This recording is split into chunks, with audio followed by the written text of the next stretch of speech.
Esta mañana en ¿Qué tal, Fernanda? Te pregunto, ¿recuerdas cómo han sido las elecciones presidenciales en México? Hoy que estamos haciendo historia nuevamente después de la jornada electoral de hace unas cuantas horas, pues es importante realizar un recuento de cómo es que nuestro país ha vivido el día después de una elección presidencial. Para aquellos que nacieron en la década de los 80, pues la palabra fraude cada 6 años pues es algo que empezó a perpetuarse en los medios de comunicación a causa de las declaraciones de los partidos vencidos y de la opinión pública. Pero en la historia de la democracia mexicana, las denuncias por fraudes electorales se remontan más allá de los 80. Para empezar, está el movimiento armado más grande de México, de aquel México independiente que estalló cuando Francisco I. Madero denuncia la reelección ilegítima de Porfirio Díaz. Sí, es en aquel año de 1911 cuando la negativa para revisar las boletas electorales y verificar el proceso provoca que varios grupos se levanten en armas y convoquen a unas elecciones extraordinarias en las que Madero es elegido presidente de México. 1929, José Vasconcelos, quien había sido secretario de Educación Pública, denuncia un fraude electoral en su contra, en el cual sale como presidente de la República Pascual Ortiz Rubio, mano derecha del expresidente Plutarco Elías Calles. Siguiendo el ejemplo de Francisco I. Madero, Vasconcelos intentaba iniciar una revuelta con el Plan Guaymas para derrocar a Ortiz Rubio, pero la sociedad civil no responde a su llamado y decide salir del país. El siguiente escándalo ocurre tras el gobierno de Lázaro Cárdenas en 1940.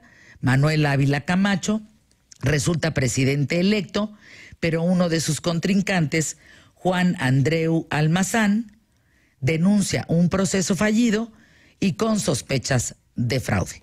Nuevamente el denunciante no logra impugnar los resultados y el sexenio continúa sin interrupciones. Hasta que en las siguientes elecciones, en 1952, es elegido Adolfo Ruiz Cortines, quien también se enfrenta a acusaciones similares en su proceso electoral. Y ahora sí, llegamos al que muchos recuerdan como el fraude electoral más conocido de la historia de México.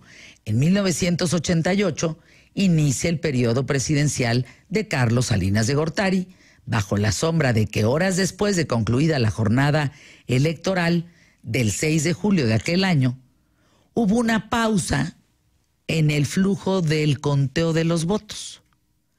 Esta información que daba el colegio electoral, función que cumplió la Cámara de Diputados, se detiene y pronto se corre la voz de que se cayó el sistema, así.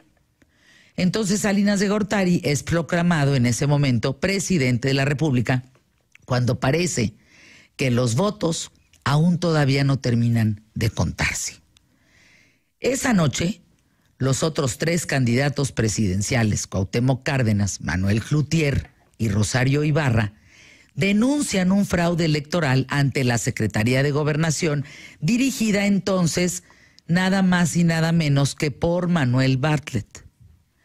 Fuera de las movilizaciones sociales, protestas e intentos de revocar el resultado, lo único que verdaderamente cambió fue la transformación del Frente Democrático Nacional que representaba en ese momento Cuauhtémoc Cárdenas a lo que actualmente conocemos como Partido Revolucionario Democrático, el PRD.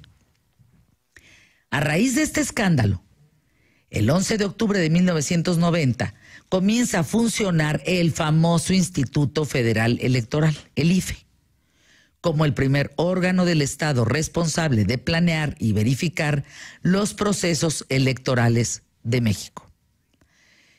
En 1991 se instituye el empleo de la credencial de elector como único documento oficial para votar.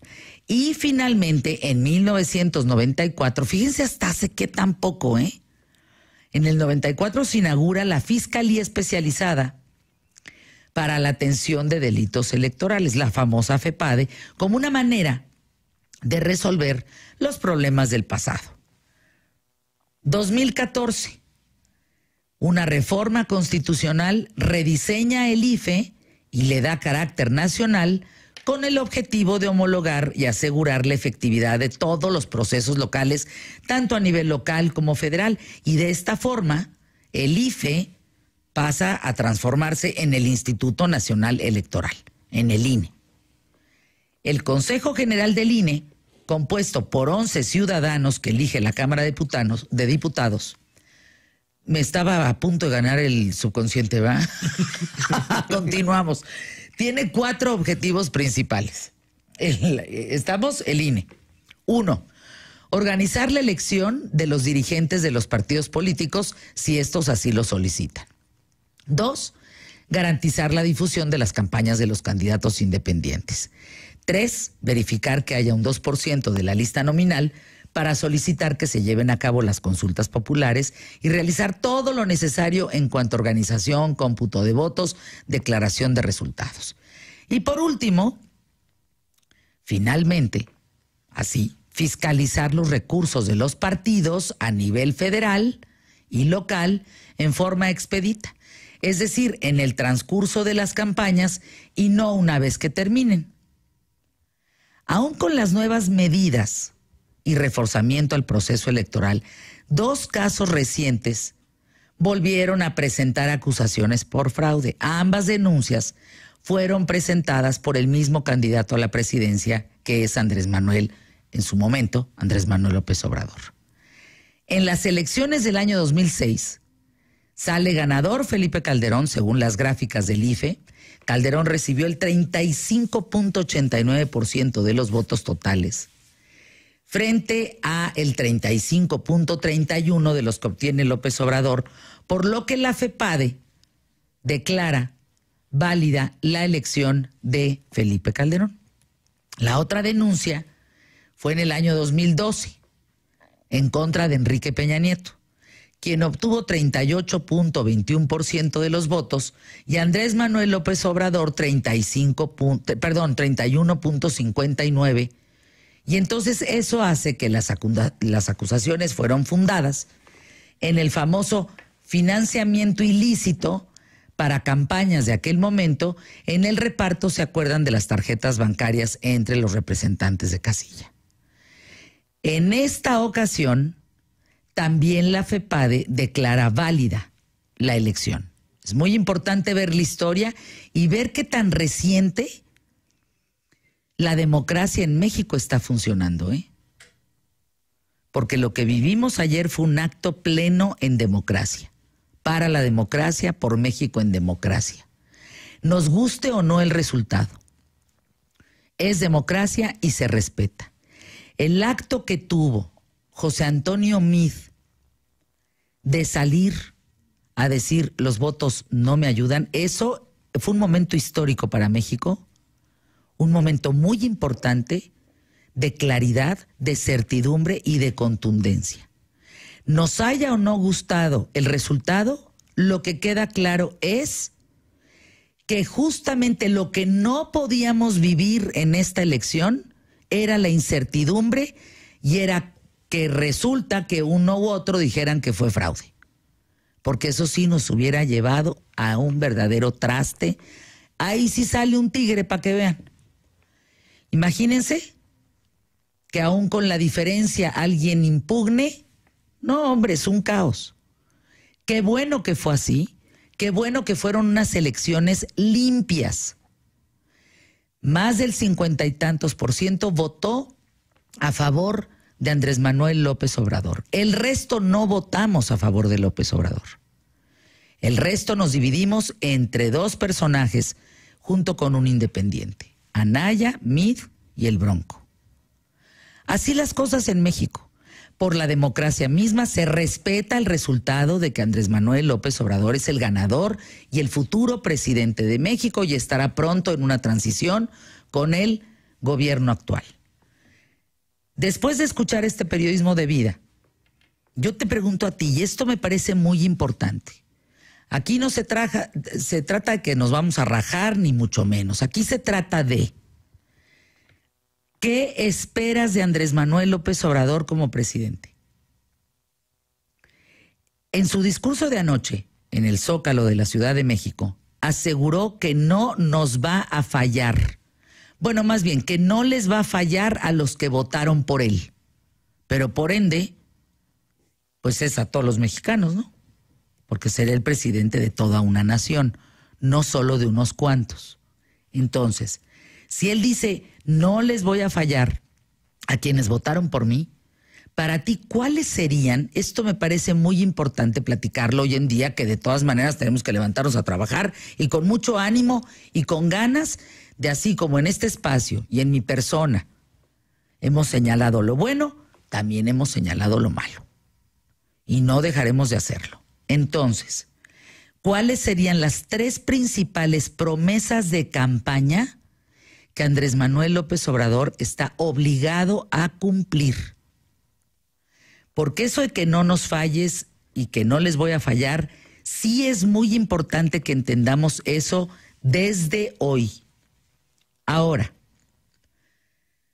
no todos amanecieron con el... Amenazaron, ¿ves? Otra vez me vuelve a ganar el subconsciente. No todos amanecieron con el candidato por el que votaron, con el resultado que quisimos. ¿Estamos? Pero la agenda fue marcada, la agenda de esta votación, y esto no podemos pasarlo por alto, la agenda de la votación fue marcada por la corrupción, fue marcada por la ineficiencia, por los inútiles, por erradicar los cánceres que existen hoy en día en este México corrupto lleno de impunidad, por desenmascarar a los que se decían críticos pero eran militantes. Y debemos de reflexionar sobre eso. Eso, la certidumbre que tenemos tú y yo, es que estamos en México, seguimos en México y seguiremos en México. Este es nuestro país. Entonces, hoy no tengamos confusión.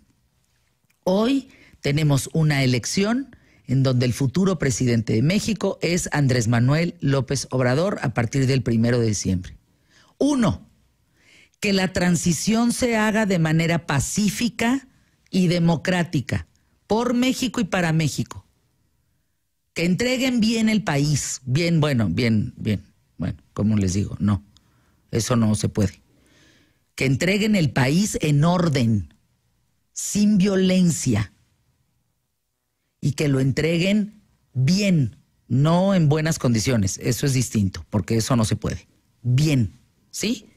2, que a partir del 1 de diciembre seamos todos vigilantes, porque la democracia demostrada ayer no se puede demostrar un 1 de julio y nada más. La democracia conlleva responsabilidad y obligación ciudadana. No solo es ir a votar y decir, ya chingamos, ya ganó. No. Es todos los días de nuestra vida, de aquí para adelante y como antes. Otra cosa muy importante. 3, parte de la campaña para llegar a ganar la votación fue de una polarización muy importante entre los mexicanos. Tenemos que reconstruirnos como mexicanos. Tenemos que reconstruirnos y no estar polarizados. Dejemos pasar un tiempo, dejemos asentar las aguas. Pero no podemos vivir en un México en donde nos odiemos los unos a los otros por no votar por el que el otro votó. Eso no puede ser posible. Eso no nos va a llevar a ningún lado, a ningún buen puerto. Estamos en este barco es México y hoy lo tenemos que sacar adelante, vigilantes siempre. Llevo varias elecciones en mi vida, y así como en su momento señalé las atrocidades de Vicente Fox, señalé las malas decisiones de Felipe Calderón y señalé los actos de corrupción, de inutilidad y de venta del país y de engaño hacia Enrique Peña Nieto, así tendrá que ser para quien sea, y en este caso, hoy tiene un nombre, se llama Andrés Manuel López Obrador. Así como se canta lo bueno, se canta lo malo. Por último, ¿Cuáles son esos 3 puntos? Para mí son los que te acabo de decir.